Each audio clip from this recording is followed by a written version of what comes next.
cualquier cosa, pues ya saben. En esta ocasión, pues la plática es muy relevante para lo que hacemos cotidianamente, ¿no? Que son las infecciones relacionadas al catéter de hemodiálisis. El contenido de la plática, pues vamos a hablar un poco sobre epidemiología, sobre patogenias, y las infecciones que nosotros vemos en los catéteres, pues son las siguientes, ¿no? Que es infección del sitio de inserción, el otro que es tunelitis, bacteremia e infecciones metastásicas. De estas 4 infecciones vamos a hablar sobre microbiología, diagnóstico y tratamiento. ¿No tienen como un láser? No, doctora. Bueno, la verdad que anduve buscando sobre epidemiología aquí en México y no encontré mucho, ¿no? Pues menos en Sonora, ¿no?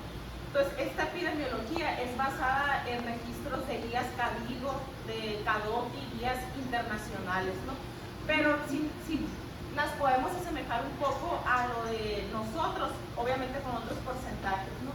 A lo que vamos es que en el mundo la hemodiálisis sigue siendo de las terapias de sustitución renal, diálisis peritoneal, hemodiálisis y trasplante. La que más sigue predominando es la hemodiálisis, ¿no? Hasta un 70-80%. En otros países como en Asia, en Hong Kong, incluso aquí en México, en Hong Kong, todos los países usan más la diálisis peritoneal, ¿no? Hasta un 76%. Y aquí en México se pone que es un 50 y 50, pero al menos en esta unidad, yo creo que un 85%, 90% es hemodiálisis y el resto diálisis peritoneal. Lo que nos limita mucho a la diálisis peritoneal a nosotros es la red de apoyo familiar de los pacientes. Generalmente son pacientes con nivel socioeconómico bajo y no tienen quien les ayude, pues. En un 80%, eso es lo que a mí me contraindica pasarnos a diálisis peritoneal. Entonces a ellos pues se les facilita más venir a 3 sesiones de hemodiálisis. Igual, la importancia de todo esto es porque si nosotros ponemos a un paciente de población general versus un paciente en hemodiálisis, la mortalidad de este paciente en hemodiálisis es 10 veces mayor, ¿no? Entonces, el hecho de agregarle una infección al catéter, esta mortalidad sube exponencialmente hasta un 80% relacionado con la población general. Y esta incidencia de bacteremia, pues obviamente se sacó de un hospital de Estados Unidos donde todo está un poco más regulado, ¿no? Que pone un 2.8 a 14 episodios por paciente año. Aquí eso no es, o sea, es muchísimo más los episodios que tenemos por paciente año, ¿no? De hecho, si se hiciera como una regulación, probablemente hasta pensarían en cerrar, porque son muchas las bacteriemias que tenemos en esta unidad, ¿no? Entonces, en estas gráficas, por ejemplo, aquí lo que es relevante es hemodiálisis y diálisis peritoneal, ¿no? Entonces, lo que está representando es los pacientes que se hospitalizan. Entonces, hasta un 50%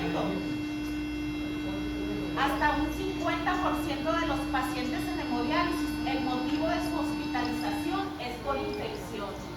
Y ya le sigue el cardiovascular 7.3%, ¿no? O sea, es muchísimo los que nos llegan por infección. Y en la diálisis peritoneal es menos el riesgo de infección, 1.8%, ¿no? Entonces eso es muy relevante, pues. Ya aquí lo que les puse esto, pero para que viéramos es una tabla donde ponen los accesos. Nosotros sabemos que para hemodiálisis el mejor acceso es la fístula arteriovenosa, ¿no?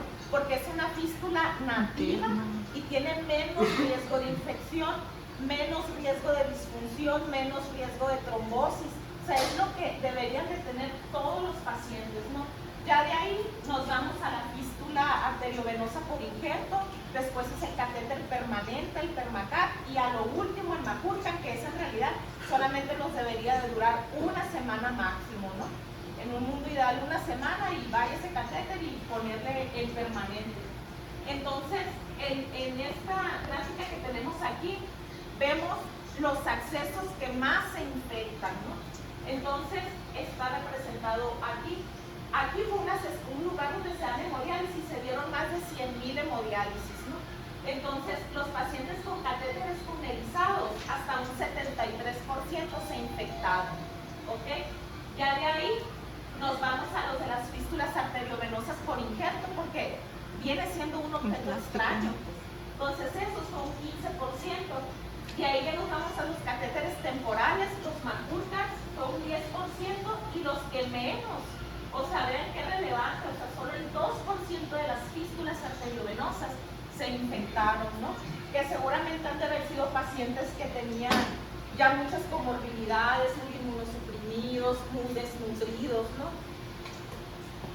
Y esta es otra gráfica que les pongo.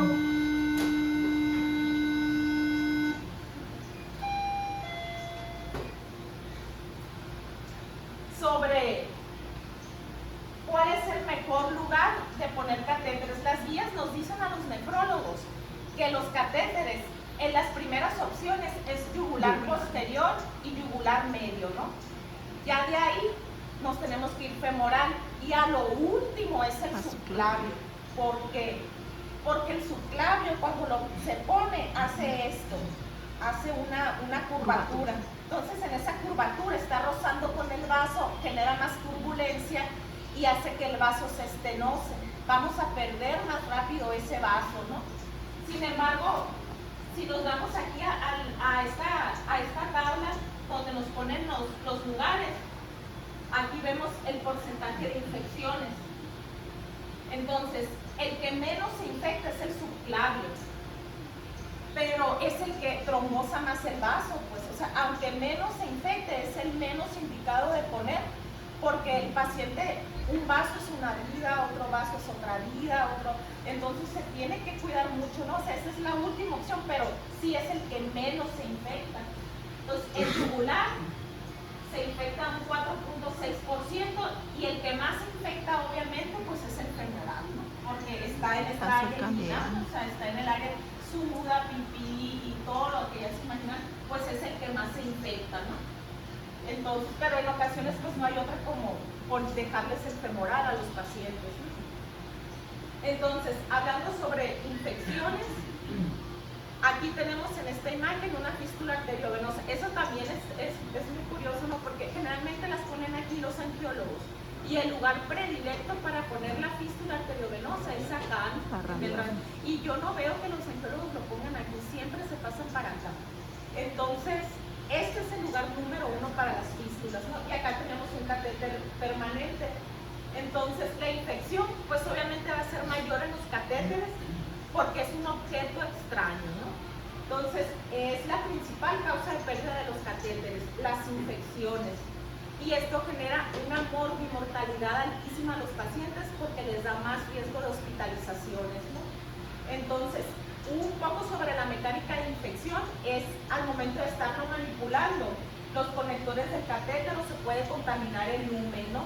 O igual la contaminación de las soluciones infundidas, o incluso cuando se pone el catéter hay una microflora aquí mismo.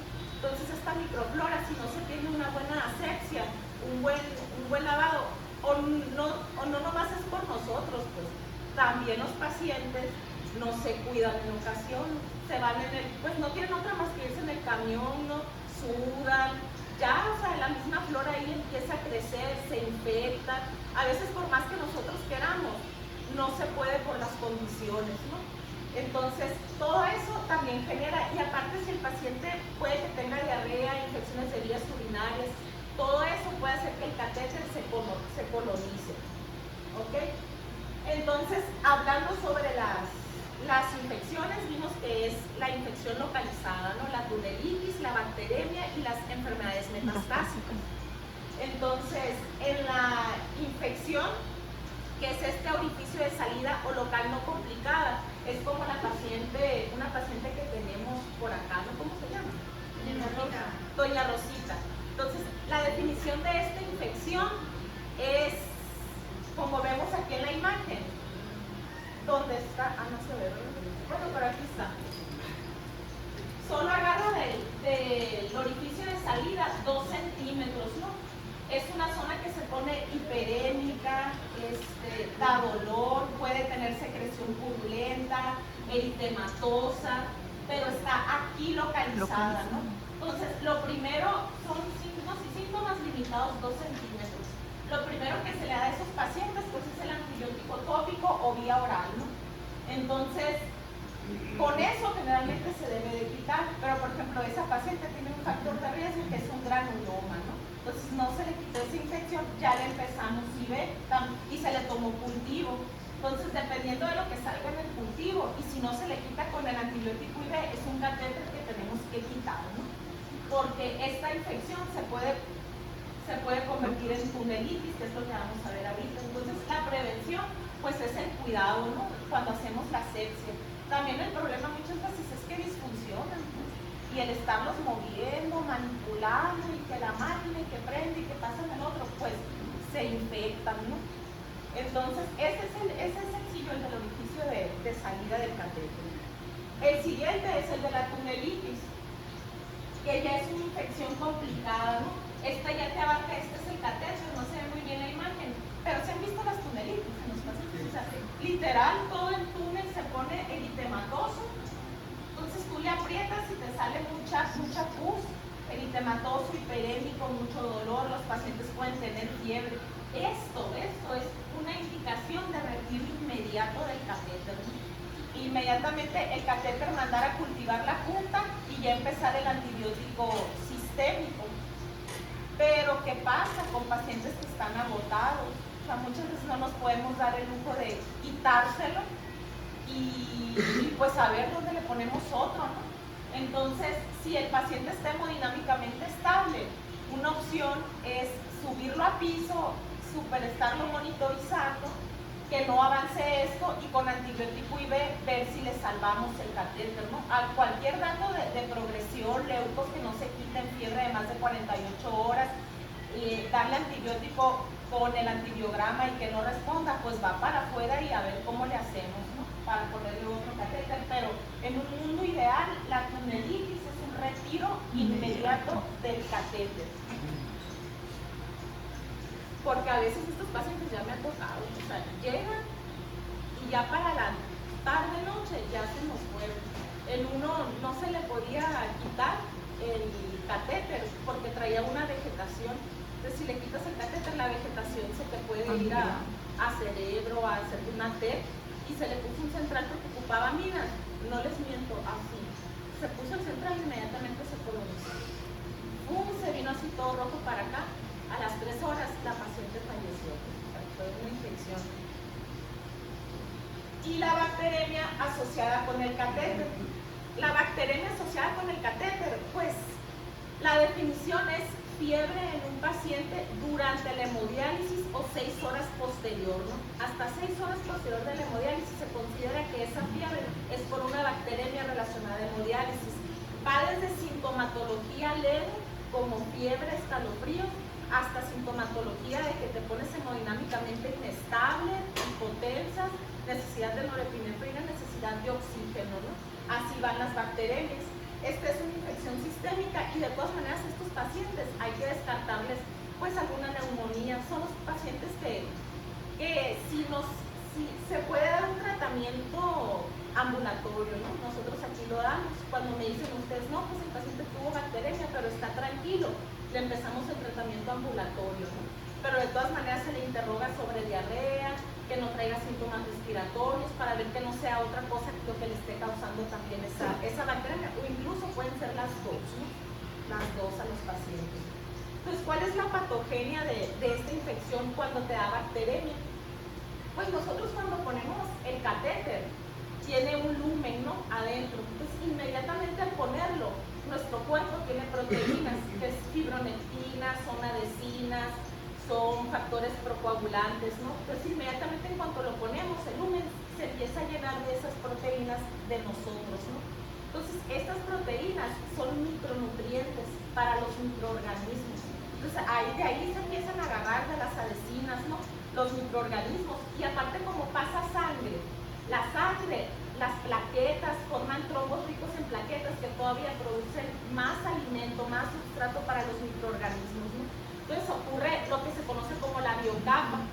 El catéter se llena de una biocapa adentro, donde están proteínas de nuestro mismo cuerpo, y ahí se van dependiendo el aseo que nosotros le demos aquí al paciente, dependiendo lo que el paciente se cuide, se va llenando de microorganismos. Incluso en ocasiones hay pacientes que pueden tener infectado el catéter, no te hacen bacteremia y lo único que te hacen es disfunción del catéter, porque esa biocapa puede crecer y te obstruye el lumen, ¿no?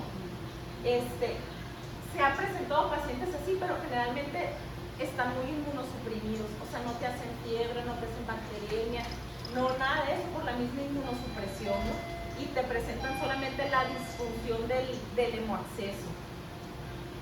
Entonces, de microbiología, los microorganismos que más se ven, pues son los gram positivos, ¿no? Un 40 al 80%, Staphylococcus aureus y Staphylococcus aureus coagulasa negativo. Y también hay gram negativos en un 30 al 40% y del 10 al 20% son polimicrobianos, ¿no? Entonces, ¿cómo hacemos el diagnóstico? Primero, pues las manifestaciones clínicas. Es un paciente que va a estar en hemodiálisis y cuando se conecta, como trae estos microorganismos en el lumen, entonces nosotros al conectarlo hacemos que esas toxinas se barran al torrente sistémico, pues, y el paciente empieza con la respuesta inflamatoria sistémica, ¿no? Empieza con la fiebre, empieza con la bacteremia, empieza con datos de respuesta inflamatoria sistémica. Puede llegar hasta inestabilidad hemodinámica, incluso alteraciones del nivel de conciencia, lo que les comentaba, disfunción del catéter venoso central, signos y síntomas de sepsis o infecciones metastásicas, ¿no? O sea, a esos pacientes también te pueden hacer endocarditis, te pueden hacer osteomielitis, te pueden hacer hidradenitis supurativa. O sea, son pacientes que, por ejemplo, si lo vemos con la rodilla, ¿no les ha tocado ver? Con rodilla hinchada y eso, ya es una infección metastásica, se tiene que hospitalizar para hacer drenaje aquí, darle antibiótico IV y lo que se tenga que hacer, ¿no? Entonces, ¿cómo se hace el diagnóstico? Los cultivos es lo primordial, ¿no? Entonces, está aquí el paciente, no, pues tuvo bacteremia. Entonces, lo primero que se le debe de hacer inmediatamente es tomar cultivo. Antes las guías te decían, tienes que tomar cultivo del venoso central y de vena periférica. Ya lo más actual, lo que dice la Carigo, lo que dicen las nuevas guías, es que tomes un lumen.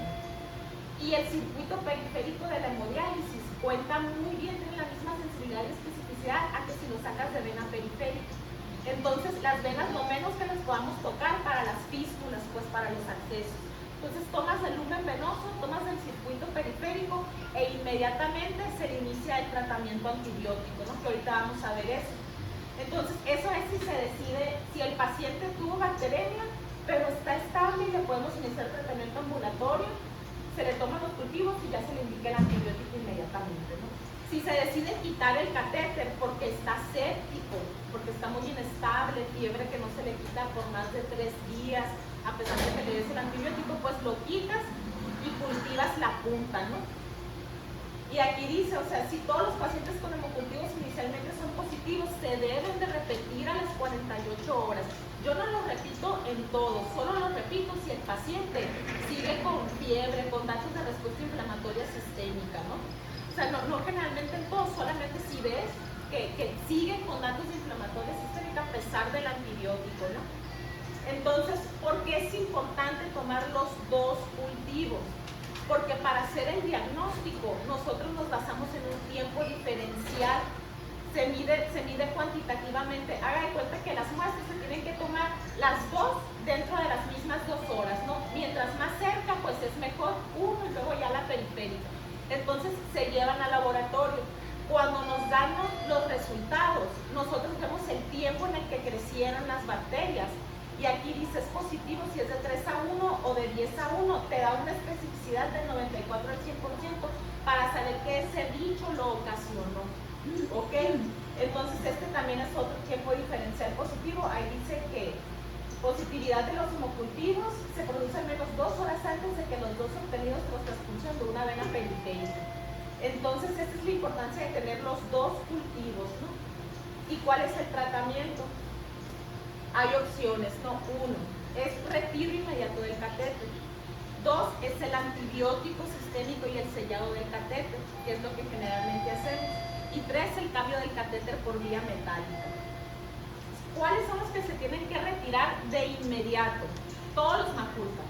Pero pues ustedes saben que aquí no lo hacemos porque pues no, ese es el único acceso que tienen. Si está, es lo mismo si ya están agotados, no te puedes dar el lujo de no, pues bacteremia te lo quito y luego, y el otro, ¿no? Si es una infección local complicada, o sea, tunelitis, ¿no? Si tiene una fiebre o bacteremia 48 a 72 horas después de que tenga el antibiótico dirigido, ¿no? Si está en choque séptico, si tiene evidencia de infección metastásica, ¿ok? Y si son estos bichos, ya sea un aureus, una pseudomonas o una cándida, eso sí, inmediatamente quitas el catéter, ¿no? Y en quienes decides mantenerlos, mientras no sea causado por el Staphylococcus aureus, si son causados por esos microorganismos, le puedes dar tratamiento dirigido, ¿no? Si tiene agotamiento vascular, pues haces todo por salvarlo. Y si los cultivos obtenidos después de 72 horas permanecen positivos, pues ahí ya quedamos que lo retiras, ¿no? Entonces, ¿cuál es el tratamiento que damos? Lo ideal es que nosotros aquí, no sé si hay infectólogo, pues, pero se debería de hacer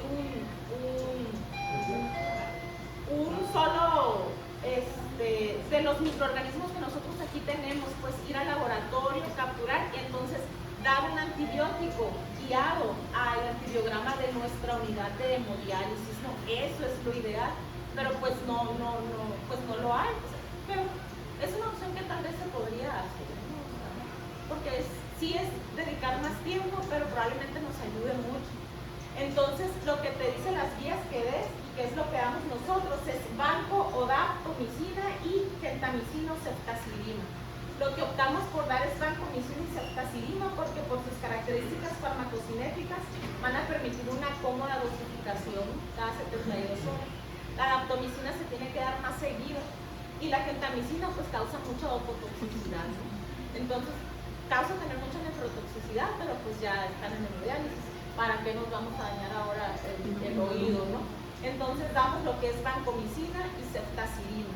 Entonces, paciente bacteremia se le toma el cultivo central de circuito periférico e inmediatamente se le inicia banco y ceftazidima y nos esperamos a que esté el antibiograma. Yo a los pacientes les digo, no sé si le dicen a ustedes, cuando que ellos estén yendo por el antibiograma, ¿no? Y cuando lo tengan se lo enseñan a la jefa me lo va a mandar y ya yo voy a dirigir el tratamiento antibiótico según el antibiograma. Algunos sí lo hacen, otros no lo hacen, ¿no? Pero yo les tengo dicho eso porque la consulta la tengo llena, pues es la manera en la que podemos prevenir que el paciente se tenga que hospitalizar, haga una infección metastásica, haga una endocarditis, haga una osteomielitis, etcétera, ¿no? Y el sellado del catéter. Estos son los medicamentos con los que se puede sellar el catéter, ¿no? Que es vancomicina, ceftazidima, cefazolina, ciprofloxacino, gentamicina y ampicilina. Y ahí te ponen los miligramos por mililitro, que es 2.5 miligramos por mililitro. Ya tuvimos aquí un caso de un paciente donde se le puso la pura vancomicina y no la diluyeron con heparina. Entonces el catéter literal se cristaliza, así yo pensé que nunca lo iba a ver en la vida, la verdad, y ya lo vi, porque pues, o sea, ¿cómo no le vas a poner heparina a un catéter? Pues, entonces le pusieron la pura banco y se cristalizó, y es el paciente con endocarditis, no se sabe, ¿cómo se llama? Antonio. Él ahorita está en Obregón, lo mandé, ahorita que lleguemos a endocarditis les voy a platicar de él, porque ya no me lo regresaron. No sé de qué tamaño le habrán encontrado la vegetación. ¿Que la operaron? ¿Qué le hicieron? Pues no me comentó bueno, sí, que le tiene que hacer la renovación. Y no contaron detalles, no trabajo de bueno, ahorita igual. Pues a él, por ejemplo, se le cristalizó y era un paciente con endocarditis. Entonces, yo no le puedo quitar ese catéter, pues, porque ahí me lo puedo llevar, o sea, me hace una tromboembolia pulmonar. Entonces pasó ese suceso y le tuve que poner otro, pues entonces es más riesgo para el paciente porque la colocación de un hemoacceso no es cualquier cosa, o sea, puedes perforar el corazón, el pulmón, etcétera, ¿no? Entonces ahí anda él con los 2 catéteres. Y así es la dilución. Generalmente la vancomicina, por ejemplo, lo mejor es que quede 5 miligramos en 1 mililitro.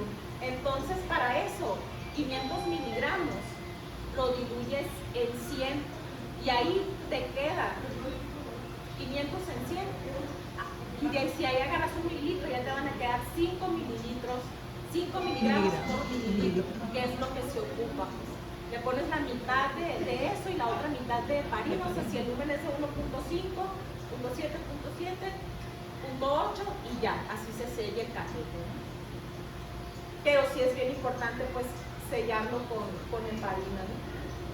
Y estas son las combinaciones que no se precipitan, o sea, la cefazolina junto con la vancomicina. Me refiero a que no se precipitan, que se pueden poner juntas, ¿no? Cefazolina, vancomicina, ceftazina, gentamicina o ciprofloxacina. Y ahí está, vancomicina es mejor 5 miligramos por mililitro, ¿no? Y la otra pues es el cambio de catéter por guía. Esa también es una opción, más cuando son macurtas, ¿no? Para preservar el vaso. Entonces generalmente aquí le dio al paciente la bacteremia, le inicias el antibiótico, que esté impregnado con el antibiótico unos 3-6 días. Y ya después se lo cambias por guía, o sea, le metes la guía, sacas el catéter y luego vuelves a meter el catéter. No hay estudios grandes que hagan esto, pero los estudios como de anécdotas que existen es que el riesgo de curación es muy similar a que si le quitas el catéter y le vuelves a aplicar. Entonces sí es una buena opción, ¿no? Hacer un cambio de catéter por guía. Y cuando le vas a quitar ya la terapia de antibiótico al paciente. Entonces, se suspende si cuando tuvo la bacteremia le tomaste los hemocultivos, ¿no? Entonces, si esos hemocultivos salen negativos, pues ya son negativos, ya le quitas el antibiótico, ¿no? Y si no tienes alguna otra fuente de infección identificada. Ahorita, al final, vamos a ver otros tiempos, ¿no? Dependiendo de las infecciones metastásicas. Yo generalmente, si los hemocultivos se le inició el tratamiento, ¿no? Y los hemocultivos salen negativos, de todas maneras los dejo unas 10-12 dosis, unas 2 semanas de antibiótico, ¿no? A esos pacientes.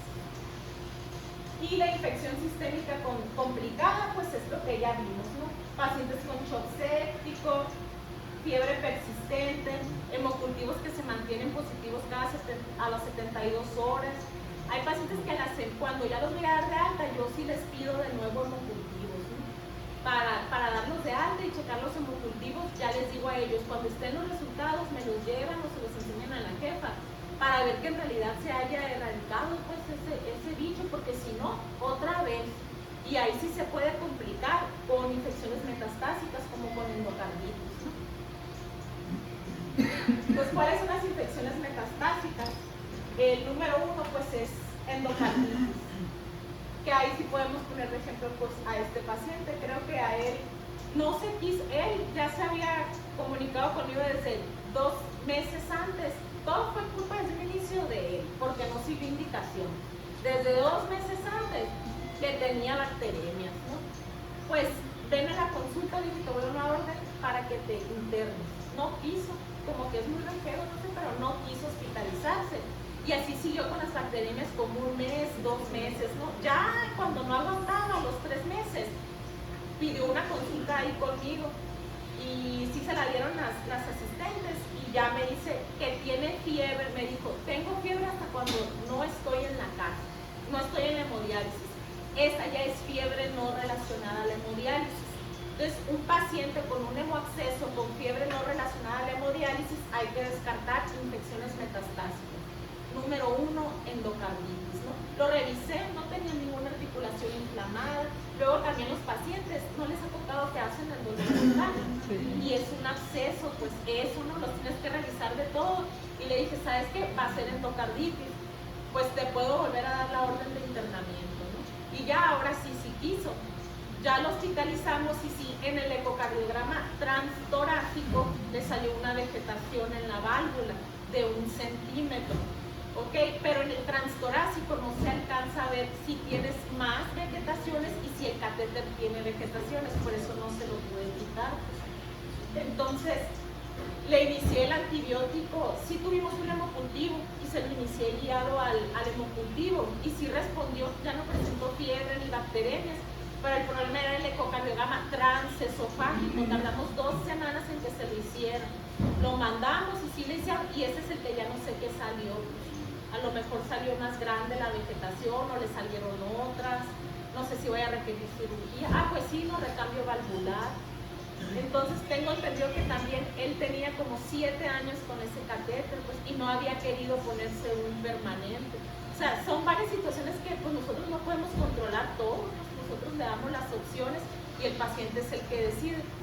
Yo, como le dije a él, todo esto pues tú eres el que lo está sufriendo, le digo, las complicaciones, o sea, tienes que hacer caso a las sugerencias que se hacen. Pero bueno, en este caso, la endocarditis es persistencia de fiebre y bacteremia a pesar de los antibióticos, ¿no? Dice, ¿Cuánto tiempo cree que ya tenía la endocarditis cuando la diagnosticaron? yo creo que ya tenía como unos 2 meses, 2, 3 meses con él. Ya tenía con esa endocarditis él, pues, desde que estaba con las fiebres.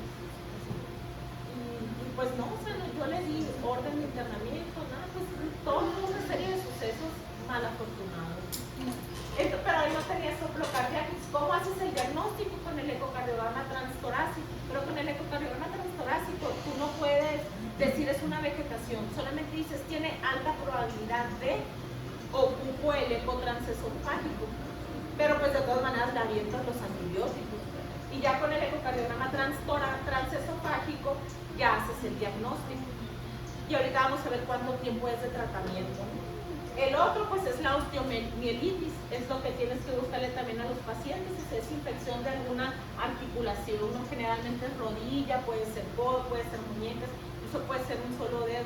Esa ya es una metástasis, es una infección que requiere hospitalización, porque ahí el traumatólogo a veces le puede entrar pues drenando, ¿no? Haciendo cirugías, drenando, pasando a curaciones, etcétera, ¿no?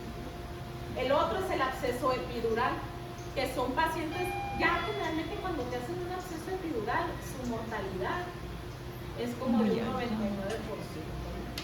Y generalmente ya están bien inmunosuprimidos, no te hicieron fiebre, no te hicieron bacteremia, no te elevaron leucos, solo te dicen me duele aquí.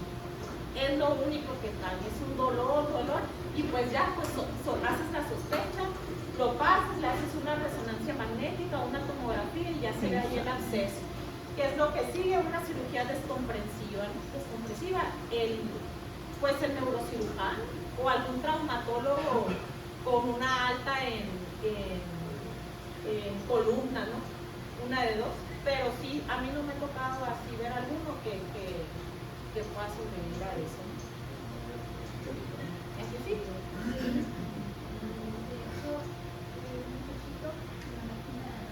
Está joven.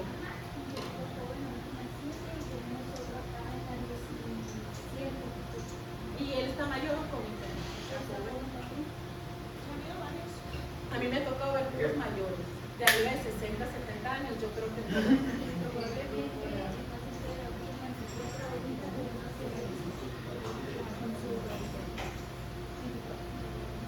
¿es el burro?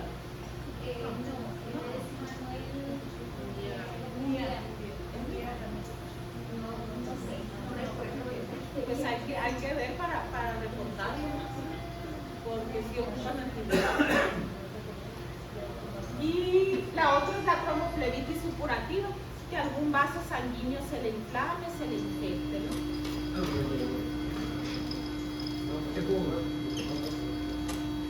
Entonces, ¿cuál es la duración del tratamiento? Si se quita el catéter y se reemplaza por uno nuevo y los hemocultivos ya salen negativos, sin signos de infección, de 2 a 3 semanas con el antibiótico, ¿no? Ok. Igual en los pacientes que se les selló el antibiótico, también es de 2 a 3 semanas. Si es por Staphylococcus aureus, es que en cuanto veamos un Staphylococcus aureus, es retiro de catéter. Hace poco hubo un paciente, uno que es también muy enojón, que traía un femoral derecho. Estafilococcus aureus. Pero se lo quité, pero él recuperó la función. A mí le he dicho que para que lo quite, recuperó la función renal. Estaba el durón, el durón. Y sí, él no está en hemodiálisis, le quité el catéter, recuperó función renal. Pero ese estafilococcus aureus es retiro inmediato. Y él también es otro paciente que hace 2 meses había ido al consultorio porque tenía bacteremias. Le dije que se hospitalizara y no quiso. Entonces lo tuve que hospitalizar para descartar alguna infección metastásica y no. El ecocardiograma le salió bien, todo bien. Si tiene una infección metastásica o un hemocultivo positivo de 3 o más días de terapia, se deja por 6 semanas, ¿no? Y si tiene osteomielitis, tromboflebitis, endocarditis, de 6 a 8 semanas. No, yo se los dejo más, 8 semanas se me hace muy poquito. 2 meses, se lo dejo hasta 3 meses incluso. ¿A qué habido ocasiones en que el antibiótico Sí. hasta nueva hora? Hasta 9 horas. No conozco los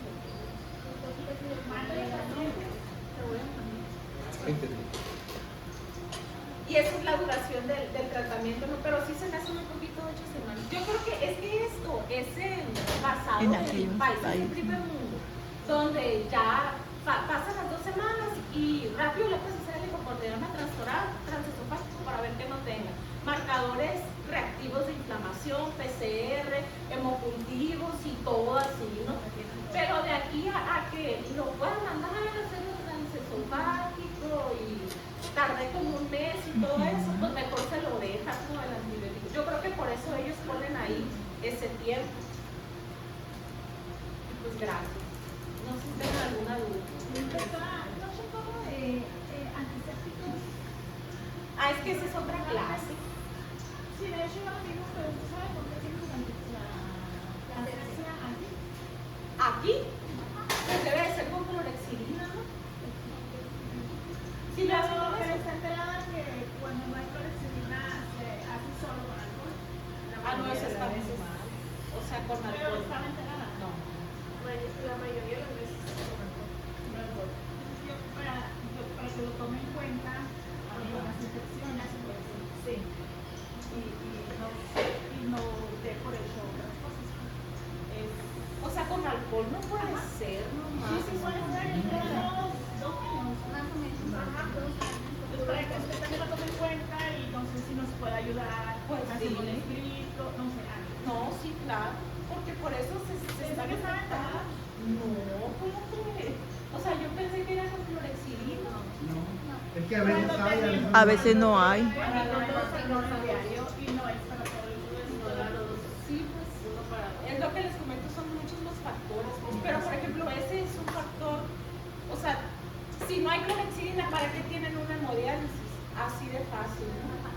Así de fácil. Yo por ahí puedo entrarle con mis jefes y con el subdirector porque, o sea, si en realidad hiciéramos como una estadística de las infecciones de este hemodiálisis y si en realidad hicieran una revisión bien, se suspende, pues, Se cierra. hasta tener un buen control de todo. Nadie ha hecho un estudio comparativo cuando hay y cuando no hay. Clorexidina, cómo se elevan. Y ahí están los estados hemocultivos.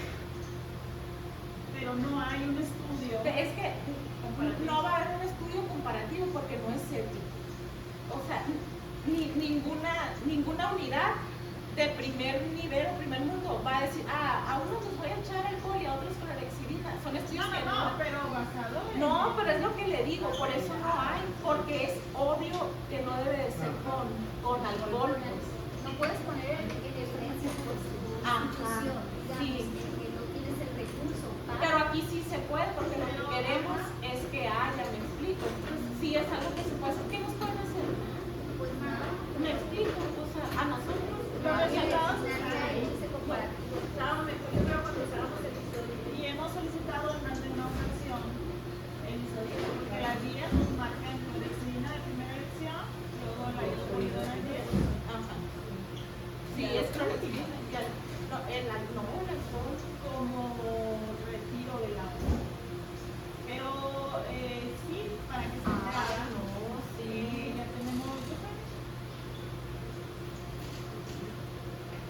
cuando no hay, se usa. Entonces lo hacemos con jabón.